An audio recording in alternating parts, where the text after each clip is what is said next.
on camera ng mga netizen ang makapigil hiningang hostage taking sa isang palengke sa Baliwag, Bulacan.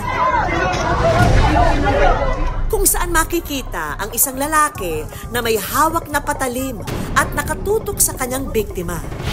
Habang ang lalaking bihag niya, tila nakikiusap. Hanggang sa mula sa likod,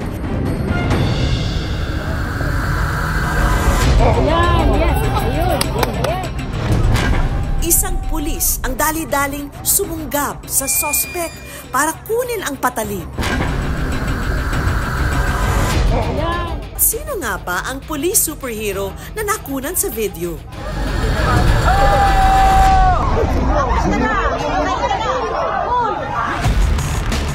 Dito sa Baliwag, Bulacan Police Station, nakilala ng good news ang pulis na buwis-buhay na sumunggab sa hostage taker, si Police Master Sergeant Francis Damian.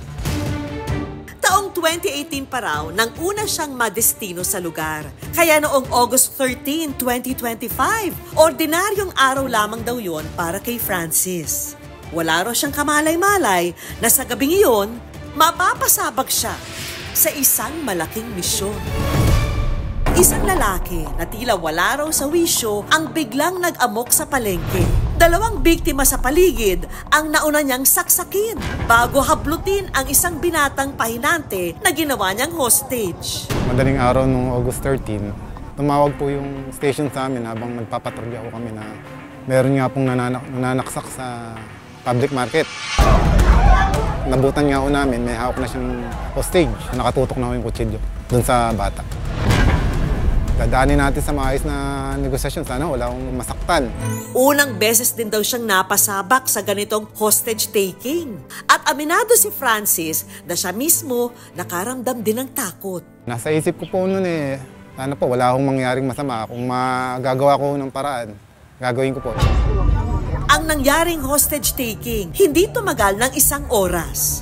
Habang umiinit kasi ang tensyon, si Francis unti-unting lumapit sa likod ng hostage taker. Hanggang sa nakatsyempo naman po ako, nakita kong medyo nalilibang na ho siya or nawala na yung atensyon niya. Saka ko na lang ho siya sinunggaban. Ang tensyonadong tagpo, sa wakas, matagumpay na nagtapos. At ang biktima, ligtas na nakalaya mula sa hostage taker.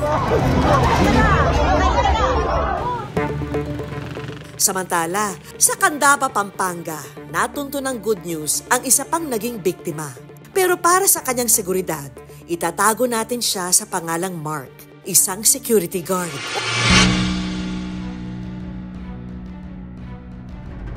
Narinig po ako ng pagsigaw ng isang batang babae. Napatayo na po ako. Nakita ko po, sakbay nung lalaki may dalang kutsilyo na parang tatangkay sasaksakin. Kaya napilitan na po ako na rumisponde po doon sa bata.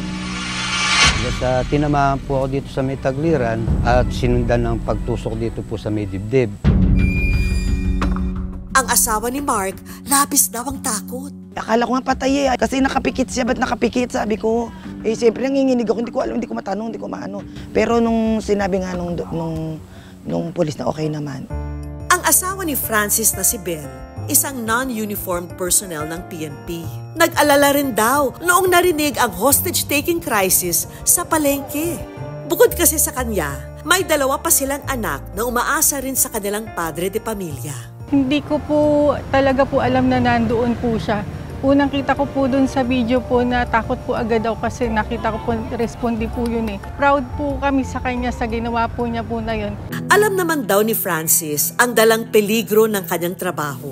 Katunayan na nga, muntik pa itong maging dahilan ng hindi niya pagpasok sa serbisyo. Actually, yung magulang ko ayaw. Delikado daw. Isang pamo nga daw pagka lumabas ka ng bahay, parang nasa wakay na. Ang kursong tinapos niya, Industrial Technology. Pero ang pagpupulis, tila calling niya raw talaga. Kailangan sa Napol kung sakto naman, hindi nila alam, nag-exam ako ng entrance exam. Awa ng Diyos, nakapasok naman po ako. Nakapasa. Ayun, tuloy-tuloy na po niya. Sa ipinamalas na kabutihan at sa pagiging tapat sa sinumpaang tungkulin, si Francis pinarangalan ng National Police Commission o NAPOLCO. Pero bukod sa parangal, ang mas masarap daw sa pakiramdam ang isang tawag na natanggap ni Francis mula sa binatang iniligtas niya. Hi, sir. Asan ka ba? Umuwi ka daw Mindanao? Opo, napauwi po ako. Siyempre, nag-aaral din po ako eh. Kapag ka may hearing, kailangan, kung hindi ka makakapunta, video call siguro. Pwede kasi nga nasa Mindanao ka eh.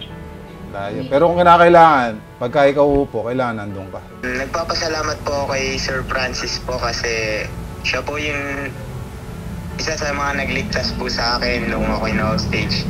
Papasalamat din po ako sa mga pulis ng Baliwag kasi mabilis po silang naka-respondi sa akin. Ito rin ang munting regalo at pasasalamat namin sa iyong ipinamalas na katapangan. Thank you. Salamat. Bagong pares ng combat shoes para sa marami pang buhay na iyong sasagipin sa ngalan ng sinumpaang tungkulin.